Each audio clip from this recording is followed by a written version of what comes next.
Thanks so much for coming on today. I was eager to have you on this podcast for a while now, and I'm glad that I was finally able to make it happen. Hey, no problem. Excited to be on. Oh, no, you're good. So, I just want to start off by saying that I read your article in the Players Tribune titled "This Is a We Thing," and it was excellent, first and foremost. And in it, you talk about your experiences with law enforcement, growing up in Wisconsin, Racine, Wisconsin, which is predominantly a white town, and getting arrested over 15 times. When you see George Floyd and others who were murdered by cops because it fits the description that you get in the article, do you ever stop and think to yourself, that could have been me? Absolutely. And that's one of the major reasons and the whys that I stepped out there on the deep end and just, you couldn't take the politically correct route in all of this. You had to speak your truth and speak from experience. And I know that we all have platforms, and with my platform, I wanted to tell my truth in an authentic way, and share it with the world because people are continuing to wonder, how did we get here? And I wanted to educate them from my observation on how we got here, and most importantly, come up with real solutions on what we can do to change systemic racism and some of the things that we're not, consciously aware of.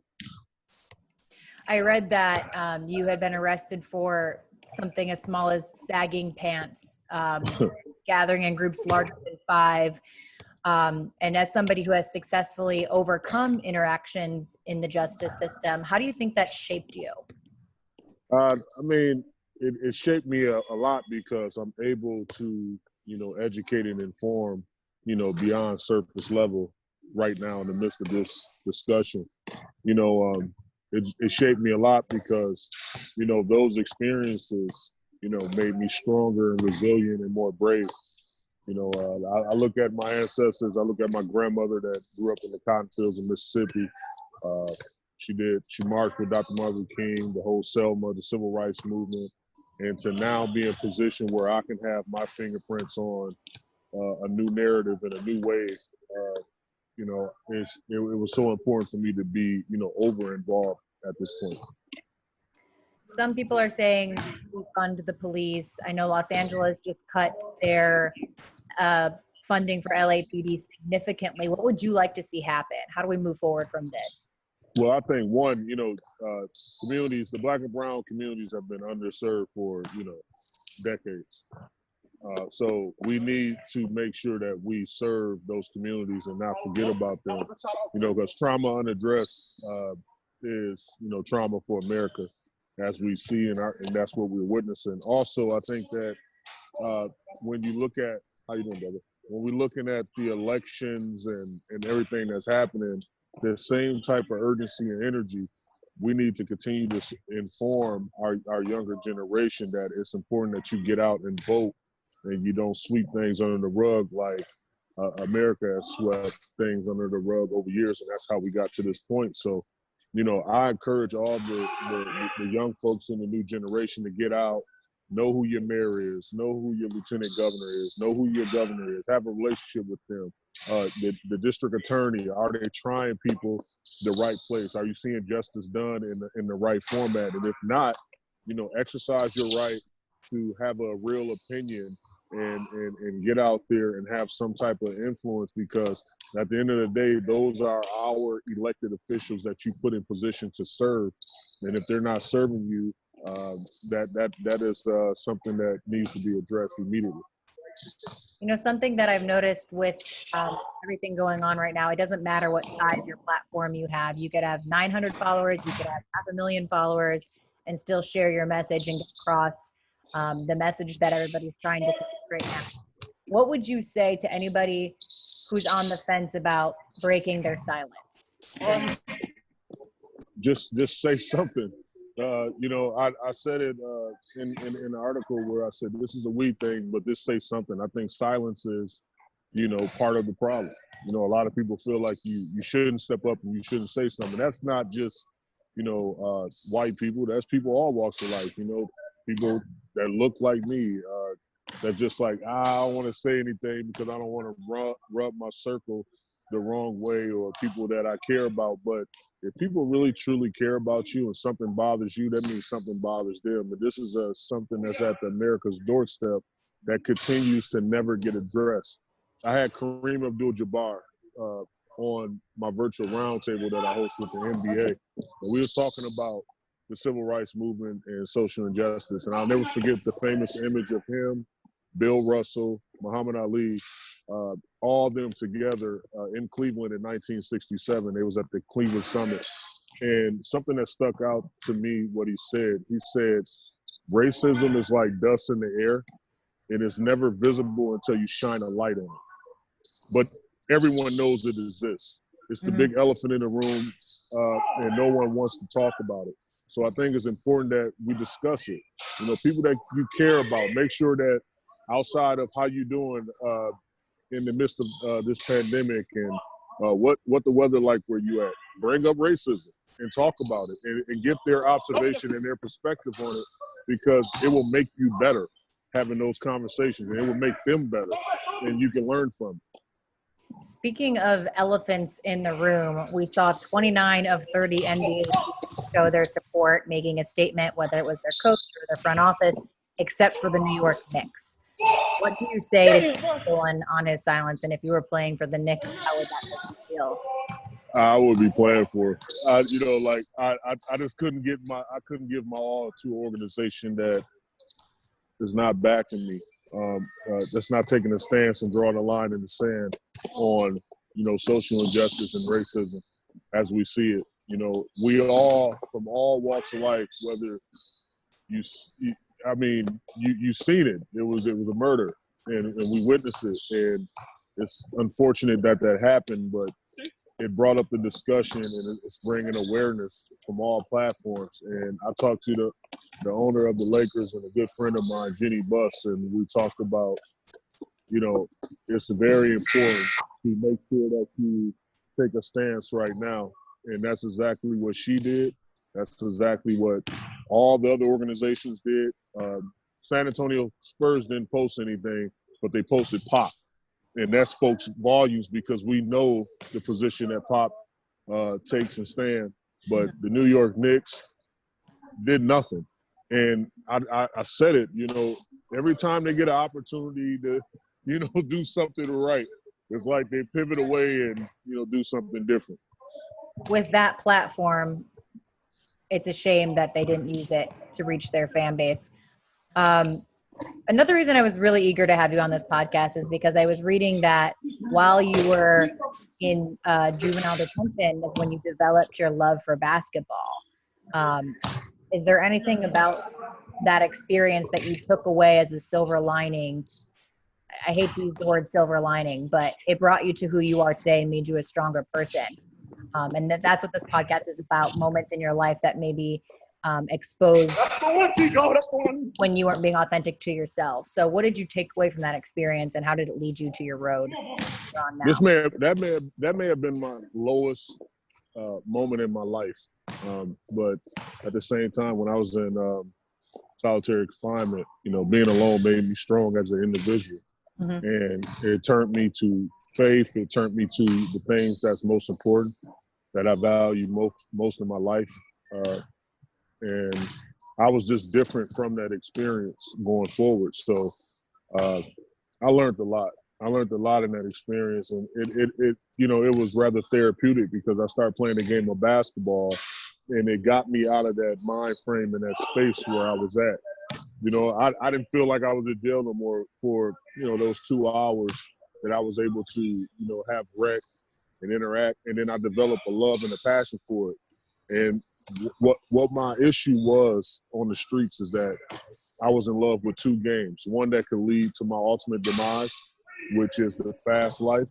And the other one was basketball. But I found out which one I loved more when I was in solitary confinement. And I gave everything to the game of basketball.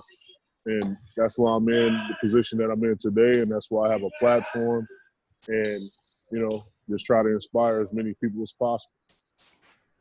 So that's really what this podcast is about, is identifying a moment in your life where you were or weren't being authentic to who you are and speaking your truth. Was that the moment for you? You know what? I think the real game changer for me, like when I got back released back into society and I was doing all these things, it was a moment where, we stayed in a drug-infested neighborhood, and I was part of a drug raid, kind of like a indictment that was happening throughout the community, and a couple houses was hit, and our house was raided, and the door was kicked down. The ATF came in, and I'll never forget, they found drugs on the premises, but it was a drug-infested neighborhood. People hid stuff like in sandwich bags and Dorito bags and everything, and put their product wherever.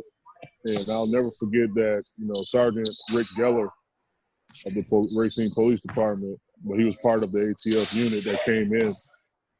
They found the drugs.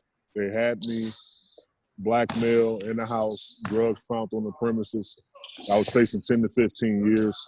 And they just decided, Rick Geller took the mask off, and I saw his face for the first time, and he just said, I'm not going to try this kid in this situation. I know that those drugs not his, and I know he's living a different life.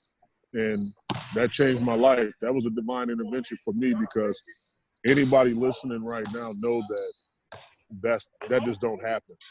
So, I knew that I had a higher calling.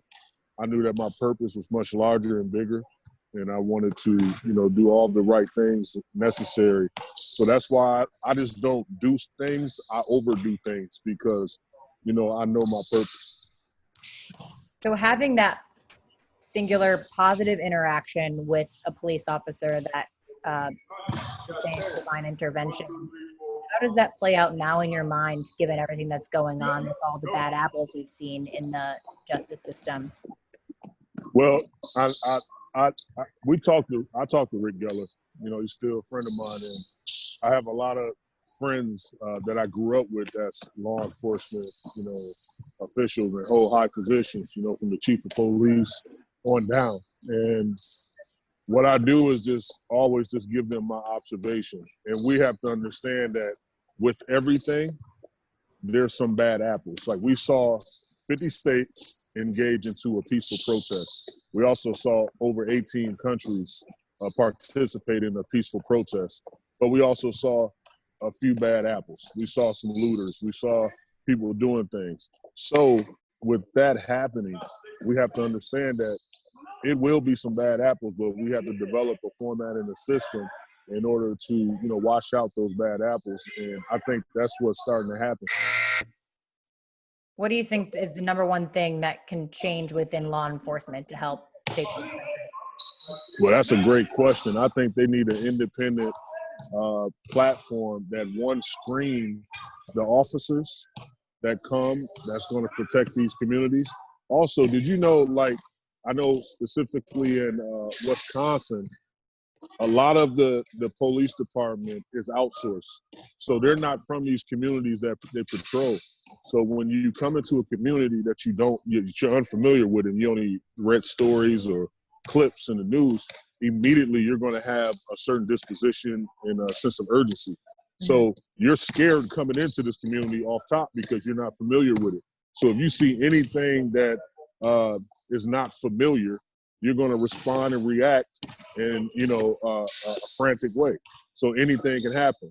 And you need, when I grew up, as bad as it was from everything that was happening in the community, the law enforcement grew up in these communities. So they wasn't so aggressive. They wasn't doing all these things. They used to pull you over and talk to you. Even though they harassed the hell out you, they would still have a relationship and identify certain problems because they was more familiar with the circumstances in the neighborhood.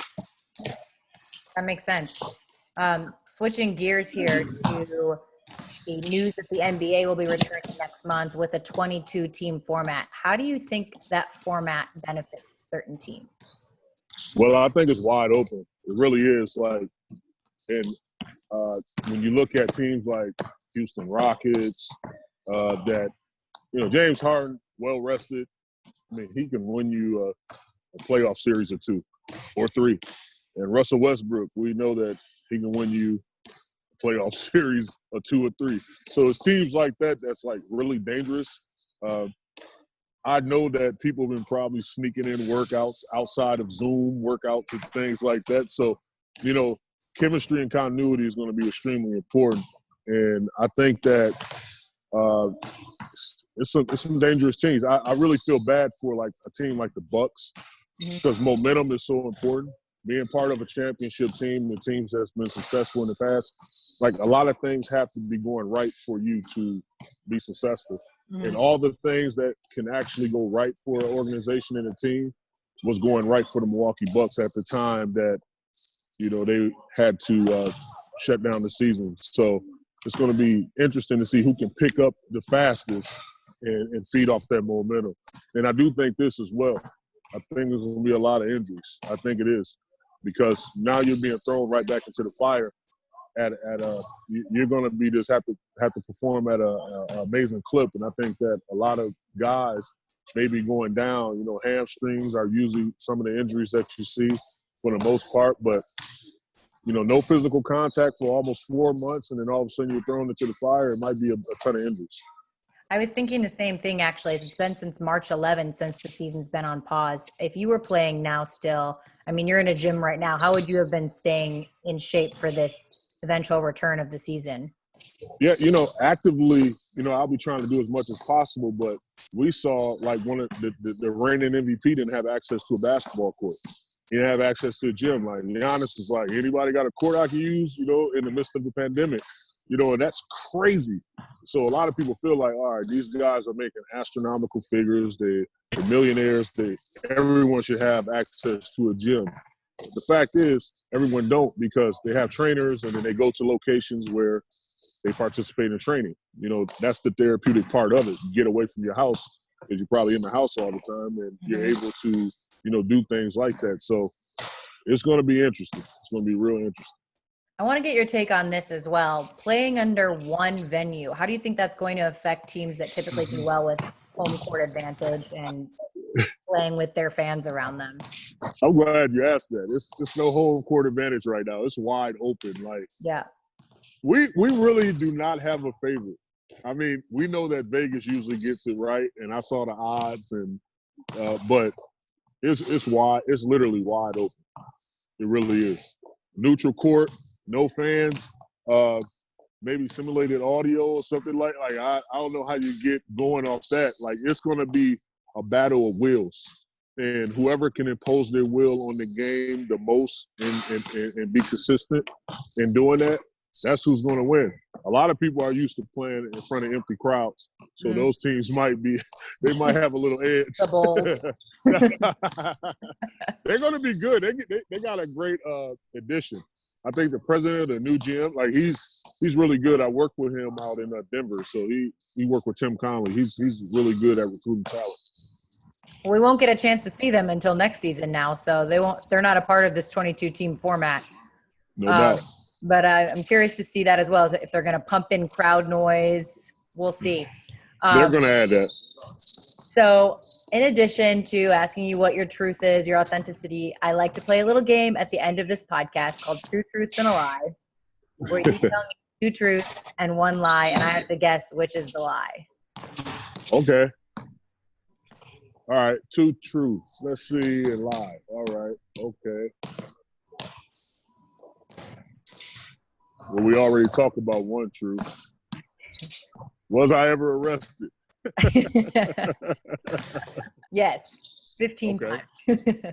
Damn. Have I been to the White House in the last 10 years? Yes. That's true. Well, now I know the next one is going to be a lie. That was easy. I can't even come up with a good lie right now. You know what I want to know about? I was hoping you were going to bring up your Mountain Dew addiction because you credit Kobe Bryant to helping you get over your addiction for Mountain Dew. How did this happen? So I'm going to tell you this. I was in the midst of training, and when I came here to the Los Angeles Lakers, I'll never forget in the press conference, Kobe had signed like $130-some million deal, and I've never seen that type of contract signed in front of me in my life. So I'm like, I'm motivated, I'm energized, and immediately Kobe was like, be ready.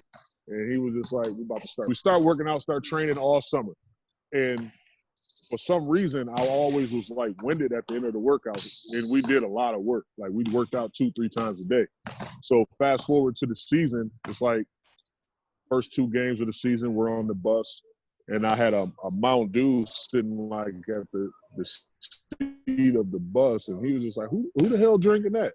You can't put regular fuel in a Mercedes, like calling our bodies Mercedes and stuff like that. So I was like, oh, no, I'm good. I've been drinking this forever. He was like, that's why your ass running out of gas and all that. So I cut back on the Mountain Dew. Like I stopped drinking it that whole entire season as a Laker.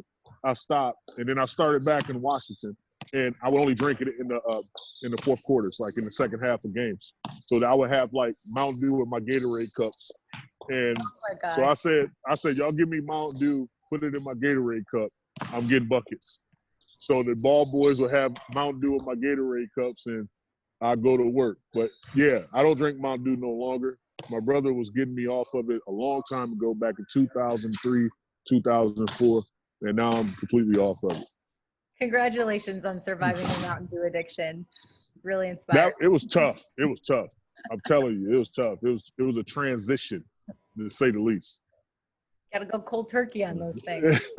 Well, thanks so much for coming on my podcast. I appreciate you sharing your story and your journey and inspiring everybody who's listening. I appreciate it. Absolutely. No problem. Thanks, Caron. Yep, no problem. See you.